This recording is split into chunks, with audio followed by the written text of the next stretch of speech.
¿Qué tal, amigos? Bienvenidos a la entrevista, a esta ventana informativa que periódicamente abrimos en colaboración con Radio Encuentro, Radio Cadena de Vida. Y esta semana se ha producido una importante novedad en la estructura institucional y de representación de las iglesias evangélicas de Madrid. Pero antes de comentaros esa noticia, decir que la FEREDE es una institución de ámbito nacional que aglutina y representa a las entidades e iglesias evangélicas de España ante el Estado español, con el que tiene firmados acuerdos de cooperación, como muchos sabéis, que entre otras cosas estos acuerdos regulan la cooperación entre el Estado y las iglesias en materias como asistencia religiosa en establecimientos públicos, lo que se suele llamar capellanías, también en hospitales y también la enseñanza religiosa en los centros públicos, la defensa de la libertad religiosa, etc. Hay varias cosas que regulan estos acuerdos. Además, siguiendo la organización del Estado estructurado en comunidades autónomas que tienen competencias delegadas en numerosas materias, FEREDE ha constituido consejos evangélicos autonómicos para una interlocución más efectiva con las autoridades regionales del Estado. De este modo, los consejos evangélicos autonómicos tienen también competencias delegadas para firmar convenios de colaboración con los gobiernos autonómicos, en el marco siempre de los citados acuerdos suscritos con la FEREDE, entre la FEREDE y el Estado Nacional. Precisamente de esos acuerdos firmados por primera vez, y acuerdos históricos entre FEREDE y el Estado español en 1992, este 10 de noviembre pasado se cumplieron 32 años. Así es que los consejos evangélicos autonómicos constituyen una herramienta muy importante en la interlocución y representación institucional y también de coordinación de la acción de las iglesias evangélicas. Sirva de ejemplo la actuación reciente del Consejo Evangélico de la Comunidad Valenciana, el SECVA, en el trabajo de coordinación y representación en un contexto tan dramático como es el de la catástrofe de la Dana. Sin duda, uno de los consejos evangélicos más importantes y estratégicos en España, por el número de iglesias y entidades a las que representa y a las que aspira a representar, es el Consejo Evangélico de Madrid, al que normalmente llamamos el CEM, por sus siglas. Es un consejo que actúa y realiza su interlocución en la Comunidad de Madrid, donde también tiene sede la capital de España. Así que por todo eso es un consejo evangélico muy importante. Y esta semana el CEM ha sido noticia, y ha sido noticia porque se acaba de producir el relevo en uno de sus cargos directivos más importantes, la Secretaría Ejecutiva. Tras 19 años como secretario ejecutivo, el pastor Manuel Cerezo se jubila y este martes, 12 de noviembre, ha sido elegido en una asamblea extraordinaria su sucesor, Samuel López, a quien tenemos hoy con nosotros en nuestro programa y a quien tenemos el gusto ya de saludar. Hola, Samuel, gracias por estar con nosotros. Hola, muchísimas gracias por la invitación. Bueno, una larga presentación porque me parecía importante para nuestra audiencia que se sepa la importancia de los consejos evangélicos autonómicos. Hay unos 12, si no recuerdo mal, constituidos de las 17 comunidades autónomas que tiene el Estado, y todos ellos son muy importantes, están digamos en distintos niveles de desarrollo, algunos de ellos, pero el CEM sin duda es muy importante. Y la primera pregunta que tengo para hacerte, porque ayer fue la asamblea extraordinaria, martes 12 de noviembre, hoy estamos entrevistándote. ¿Cómo has dormido? ¿Tranquilo? ¿Te has despertado por la noche? ¿Has podido dormir? Pues la verdad que he dormido bastante bien. Sí que ayer cuando me volví a casa sí que iba ahí con ideas, con cosas para ir pensando, ir teniendo los nuevos proyectos en la cabeza, pero la verdad que bastante bien y bastante contento. Bueno, es importante eso porque tú conoces bien lo que te has metido, no eres una persona que ha aterrizado en el CEM como un paracaidista, ¿no? Que no sabe dónde se metía cuando te postulaste, aceptaste presentar tu candidatura entre otras que hubo.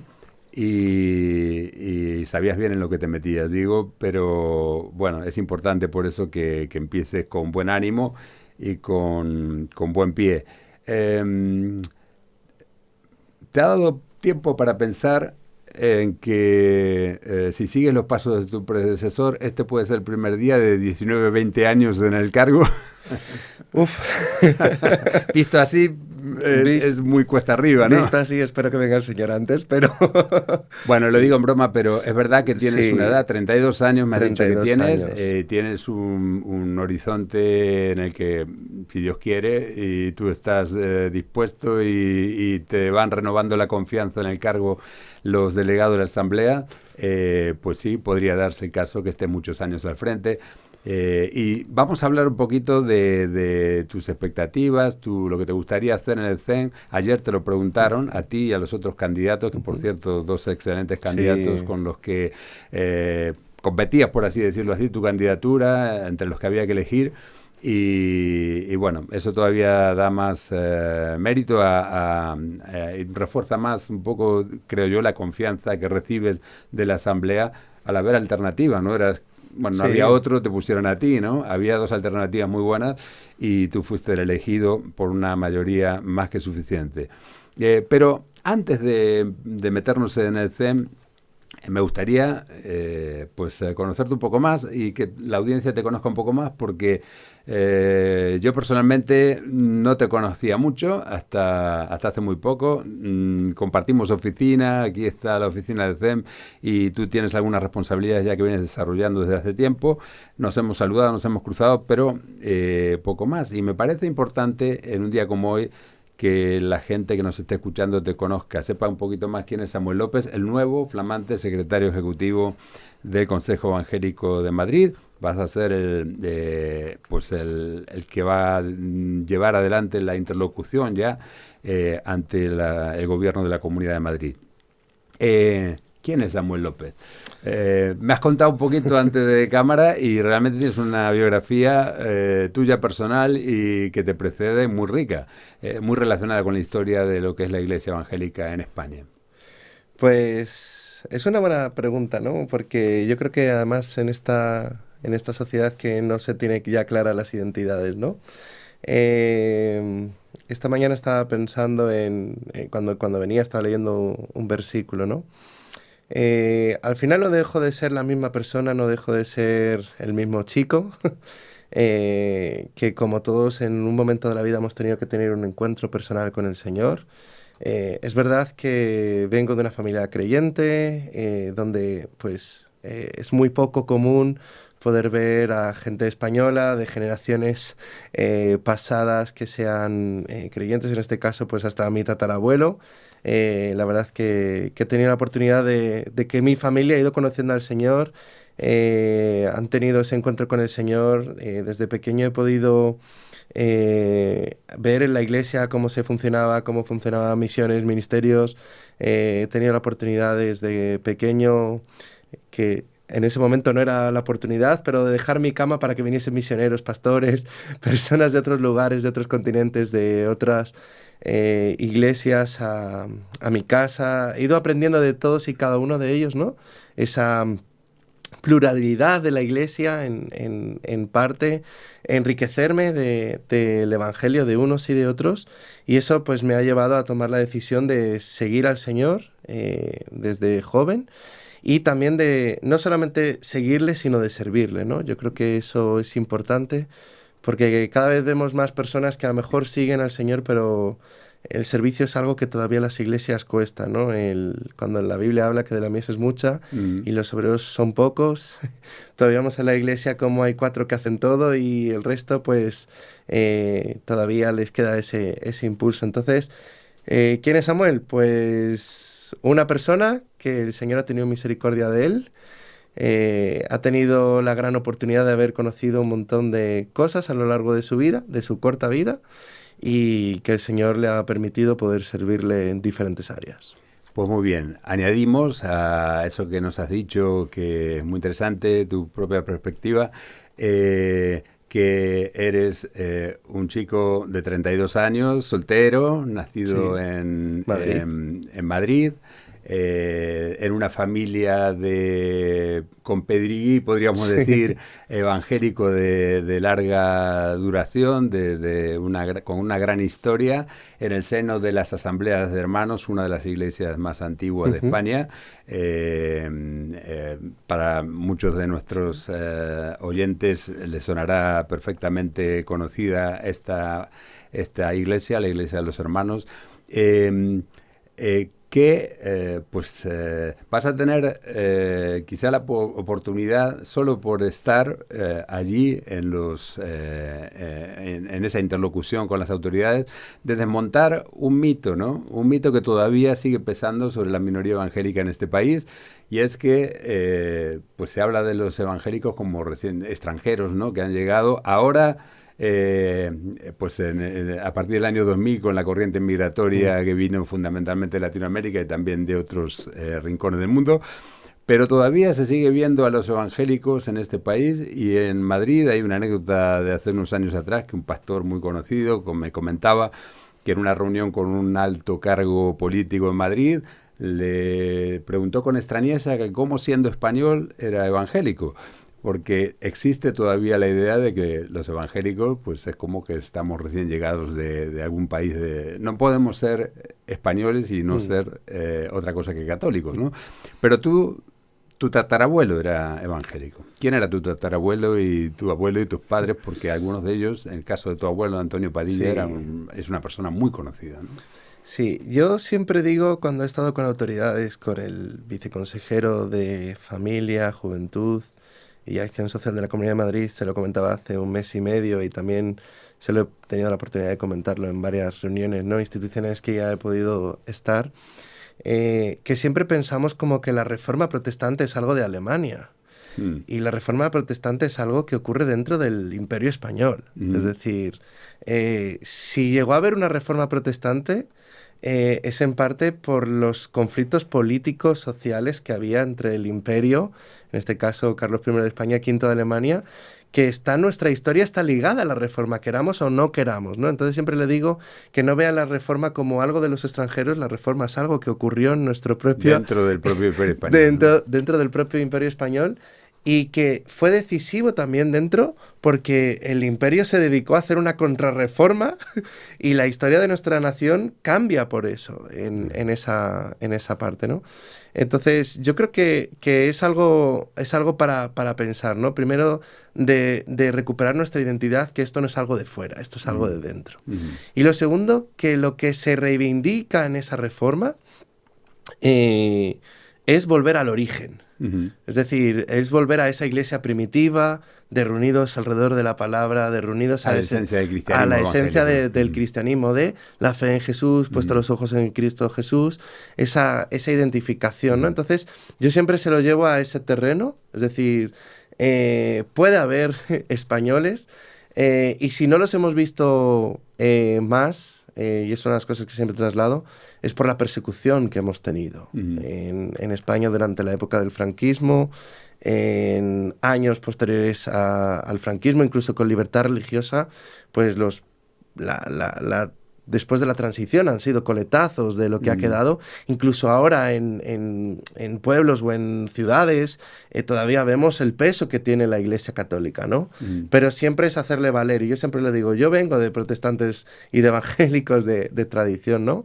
Mi abuelo tuvo que marchar de España, predicaba desde la radio en Marruecos, y la radio estaba enfocada hacia España y traía las Biblias, eran detenidos, el Señor los liberaba y volvían una y otra vez, ¿no?, a compartir el Evangelio. Había iglesias de españoles en Casablanca, estaban allí reunidos y se reunían en español. De hecho, hay una anécdota que siempre mi abuelo contaba. Había un himno muy antiguo que tenía el himno de la República, que dice del Frígido Pirene, y habla de la geografía española, y mencionaba el himno. Y había una vez en la iglesia uno del servicio secreto del gobierno español, porque sabía que había evangélicos españoles allí. Dijo, como volváis a cantar esta canción, ninguno vuelve a entrar en España, ¿no? Porque claro, era una época muy complicada. Muy complicada. Y de hecho, está relacionada, también hay una relación indirecta con este estudio de radio, porque Radio Encuentro coopera con Radio Transmundial, y yo personalmente no supe hasta años muy recientes que Radio Transmundial nació en el norte de África para evangelizar España, fundamentalmente, o sea, cuando empezó. Luego, las dificultades fueron tantas y los obstáculos tantos que Radio Transmundial se extendió por todo el mundo, como 200 países, vuelve a España hace unos años a ofrecernos a esta radio, a esta casa, un convenio de colaboración para desarrollar nuevos proyectos radiales muy importantes, ¿no? Así que se cierra el círculo de la historia y el hecho de que tú estés aquí también y hoy te estemos entrevistando porque acabas de llegar a ser elegido para este cargo tan representativo en Madrid, creo que también cierra un círculo de la historia. Para tu familia debe ser algo realmente importante porque yo me imagino como padre o como abuelo, después de haber vivido tantas cosas, pues que un nieto, un hijo pueda estar cerrando ese círculo, ¿no? Ocupando este lugar, me parece que para tu familia debe ser algo muy bonito y desde un punto de vista espiritual verlo como una bendición de Dios, por lo menos, ¿no? Algo muy importante, ¿no? Pero me parece que con la juventud que tienes, esa responsabilidad tan grande no te pesa. Tienes un peso de una herencia familiar, también el peso de pues, lo que supone ser secretario ejecutivo del Consejo Evangélico de Madrid. Sin embargo, lo sobrellevas con tranquilidad, con serenidad, aparentemente por lo menos, ¿no? Eso tiene que ver también con que tú te has criado en el seno de la Iglesia y desde muy joven. Me decías y me gustaría que nos comentes eso, entrando ya en tu experiencia en el SEM, ¿no? Antes de ocupar este cargo que ocupas hoy, pues ya con 18 años estabas relacionado con el CEN a través de la asistencia, la capellanía en prisiones, ¿no? Cuéntanos cómo es eso. Pues yo creo que una historia muy graciosa, ¿no? Porque fue un momento en el que yo estaba orando por un sitio donde poder servir, un sitio por donde poder estar. Justo yo estaba en el Coro Gospel de Madrid en ese momento y nos invitaron a ir a cantar a la cárcel. Uh-huh. Y yo nunca había pensado en la cárcel, nunca me había identificado con un preso, ¿no? Y era como, bueno, están ahí, yo no tengo nada que ver, yo soy chico de iglesia, yo no he tenido una mala vida. Y era un poco ese recelo, ¿no? Uh-huh. hacia ese lugar, pero el día que entré, 14 años después sigo. Fue como el Señor, te quiero aquí. Un flechazo, ¿no? El Señor trabajó, me enseñó quebrantado un mandamiento, quebrantados todos. Tú eres igual que ellos, yo he pagado el mismo precio por ti que por ellos. Uh-huh. Y me ha dado la oportunidad de poder crecer, ¿no? De poder empezar a trabajar junto con el CEM en la Consejería de Asistencia Religiosa. En ese momento estaba Juan José Román como consejero, estaba como delegada de prisiones, estaba Ana María Troya. Uh-huh. Entonces empezamos a trabajar en el Servicio Común de Asistencia Religiosa, de unificar a las iglesias a que trabajaran de manera conjunta dentro del CEM. Uh-huh. Y yo creo que ha sido algo bueno el poder crecer en ese área. Una de las cosas que me da tranquilidad es porque en realidad voy a continuar con el trabajo que llevo haciendo, ¿no? Es como... Sí, has entrado por la puerta de servicio, como se suele decir, ¿no? Claro, es decir, no hay la puerta de servicio, no de la cambio. Gestión ni de la dirección, sino que has entrado sirviendo en un área muy concreta, la capellanía de prisiones, pero luego poco a poco ese vínculo con el CEN se ha reforzado hasta que ya llevas varios años. ¿Cuándo fue que entraste a la Junta Directiva como vocal? Pues este año es la segunda relación, va a ser 5 años. Unos 5 años llevas también ya dentro de la Junta Directiva. Eso es. Si tienes 32, has ido con 20 y pocos. Sí. Y allí, bueno, pues has asumido varias responsabilidades, entre ellas la Consejería de Asistencia Religiosa. O sea, ya no solamente sirves como capellán en uno de los centros penitenciarios en Madrid, sino que asumes la consejería, es decir, la dirección, la coordinación de toda esa área de capellanía. También en hospitales, centros de internamiento de extranjeros, que aquí en Madrid también. Sí, tenemos el de Aluche, tenemos el CIE en Aluche, tenemos los hospitales públicos de la Comunidad de Madrid, tenemos los centros penitenciarios, tenemos las residencias de ancianos, que estamos trabajando con la viceconsejería para firmar un acuerdo, con el director de la MAS también. Estamos también trabajando... tenemos la capellanía del aeropuerto, tenemos la de honras fúnebres con los tanatorios del Ayuntamiento de Madrid, tenemos también los centros de menores. La verdad que son diferentes áreas, pero gracias a Dios en cada una de las áreas hay personas también responsables, hay un delegado en cada área y la verdad que es una labor que el Señor nos ha ido permitiendo y pudiendo trabajar también en colaboración con Frede para desarrollar ese servicio, ¿no? Si me permites un testimonio personal que pone en perspectiva todo ese desarrollo institucional en las capellanías, yo tengo una experiencia personal junto con 3 o 4 pastores más. Cuando fue el 11M del 2004, no había capellanía formalmente organizada del Consejo Evangélico de Madrid, no existía. Eso era muy...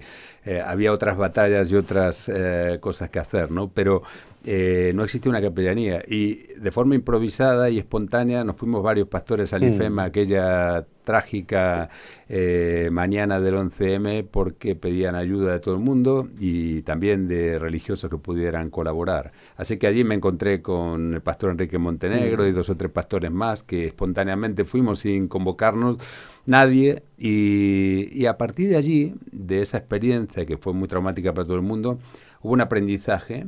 Y una de las cosas que hablamos, y me acuerdo que ahí empezó a hablarse de la necesidad de tener una capellanía, también para situaciones de emergencia, ¿no? Como era eso, pero también de estar preparados con un servicio regular de capellanía, por ejemplo en el aeropuerto, donde a veces uno puede pensar, bueno, pues, ¿qué importancia tiene una asistencia espiritual en el aeropuerto? Pues sí que la tiene, porque siempre hay gente que necesita, pero si hubiera una situación como fue después el accidente de Spanair, mucho más, ¿no?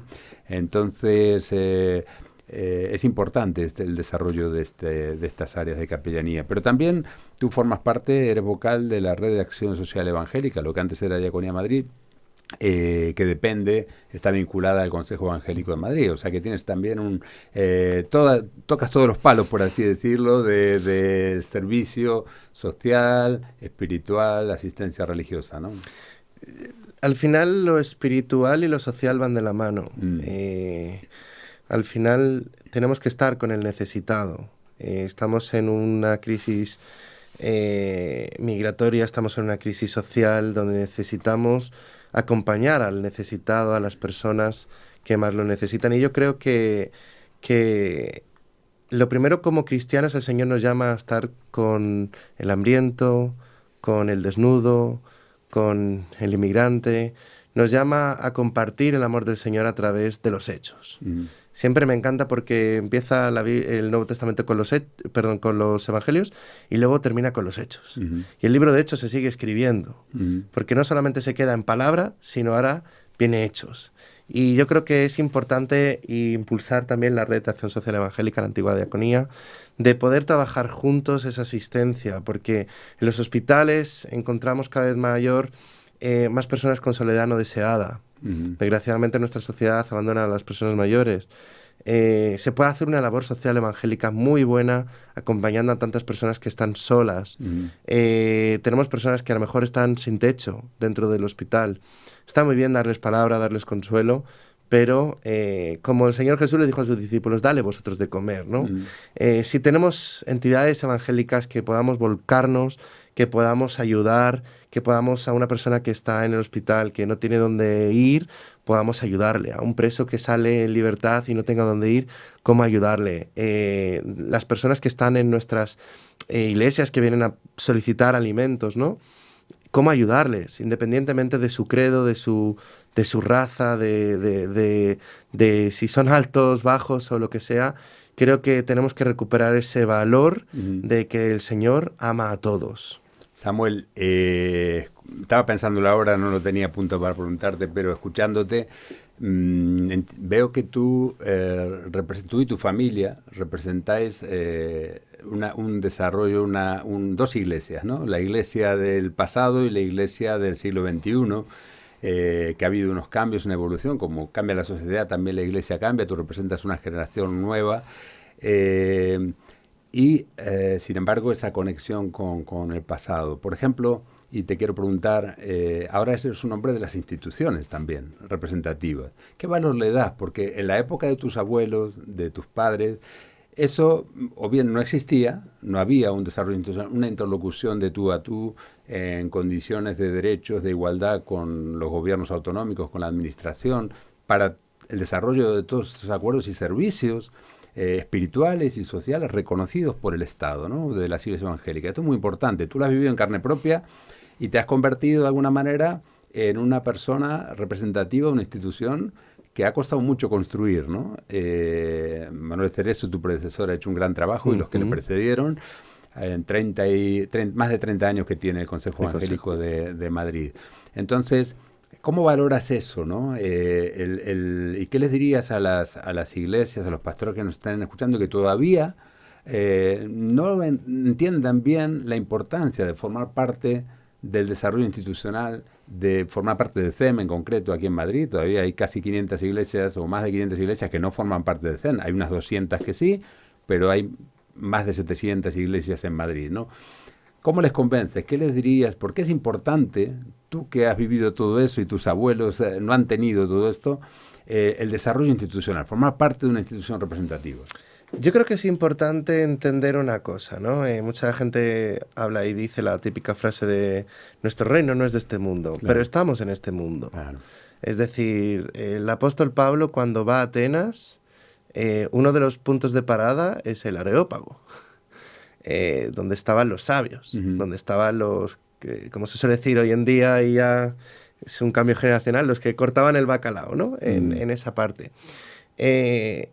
Es importante mantener una relación con todas las entidades que representan a la sociedad madrileña. Primero por testimonio. Tenemos que visibilizarnos, tenemos que hablar de lo que hacemos. Muchas de las entidades dicen, es que no os dais a conocer, no os conocemos, no se da a conocer, ¿no? Si queremos alcanzar a las personas, no se alcanza a base de leyes, sino se alcanza a base de testimonio de lo que la gente ve. Si la gente ve que tú eres una persona de buen testimonio, la gente te va a seguir y la gente te va a apoyar. Y yo creo que tenemos que primero trasladarle a las instituciones que no somos una secta, que no somos algo ocultista, que no somos algo que estamos apartados o marginados, sino, por desconocimiento, sino que somos transparentes. Jesús era transparente y Jesús hablaba con todos y hay que hablar con todos independientemente de la ideología, del pensamiento político que se tenga. Porque como tú bien decías, desde nuestra identidad, somos cristianos, somos evangélicos, no somos otra cosa. No somos otra cosa, pero sí acercarnos a las personas que los madrileños y madrileñas han decidido que sean sus representantes. Entonces, es importante el darnos a conocer, porque si nos damos a conocer, ellos nos van a dar a conocer. Eso es una cosa importante. Yo tengo el testimonio, por ejemplo, de la cárcel.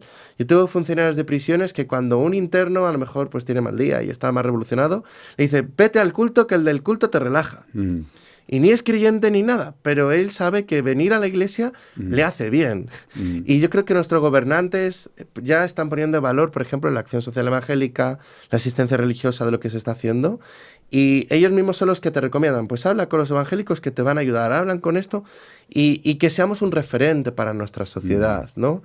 Por desgracia hemos tenido que vivir con la cabeza dentro del hormiguero durante mucho tiempo por la persecución que se ha sufrido en este país. En este país se ha sufrido mucho por causa del evangelio. Muchísimo, muchísimo.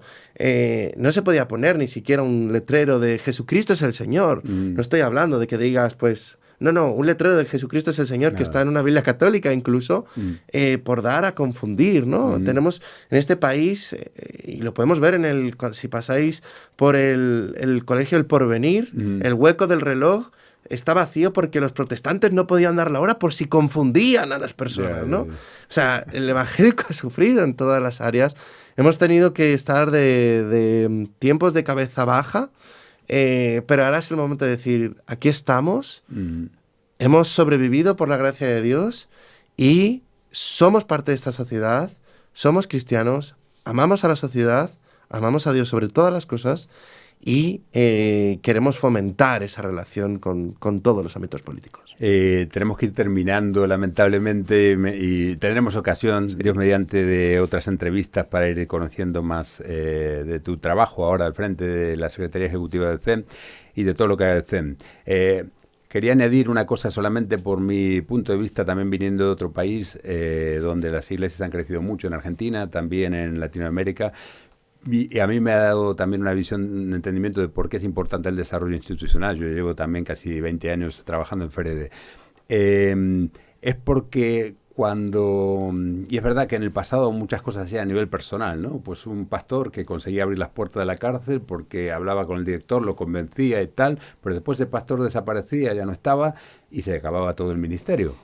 Cuando se institucionaliza un ministerio como el Servicio de Capellanía en Prisión y además es en el marco de unos acuerdos de cooperación con el Estado y tal, da igual quién esté.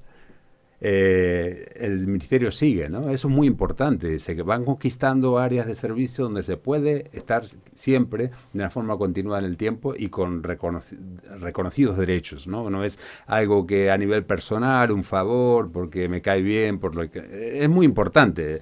Yo creo que es quizá la situación que más hay que valorar del desarrollo institucional.